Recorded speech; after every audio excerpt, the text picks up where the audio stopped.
بھلائی اور خیر کا کوئی بھی کام حقیر اور معمولی نہیں ہوتا۔ اللہ رب العزت کے ارشاد ہے فَمَن يَعْمَلْ مِثْقَالَ ذَرَّةٍ خَيْرًا يَرَهُ کہ جو شخص رائی کے دانے کے برابر بھی خیر کا کام کرے گا وہ قیامت کے روز اسے دیکھے گا۔ بہت سے بھلائی اور خیر کے کام جو بظاہر ہمیں حقیر اور معمولی نظر آتے ہیں، جیسے کسی بھائی سے مسکرا کے مل لینا، راستے سے تکلیف دہ چیز کو ہٹا دینا، یا کسی غمزدہ آدمی کے لیے تسلی کے چند بول بول دینا،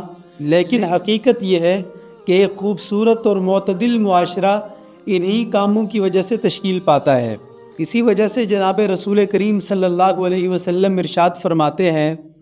لا تحقرن من المعروف شیئا ولو ان تلقى اخاک بوجہ طلق کہ کسی بھی بھلائی کے کام کو معمولی اور حقیر مت سمجھو اگرچہ وہ تمہارا اپنے بھائی سے مسکرا کر ملنا ہی کیوں نہ ہو۔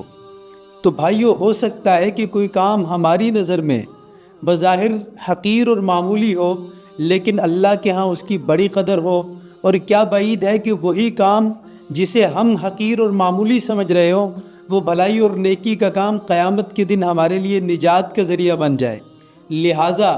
نیکی کا اور بھلائی کا کوئی بھی کام ہو اسے حقیر مت سمجھیے، بڑھ چڑھ کر خیر کے کاموں میں حصہ لیجیے اور فاستبقوا الخیرات کا عملی نمونہ بن جائیے۔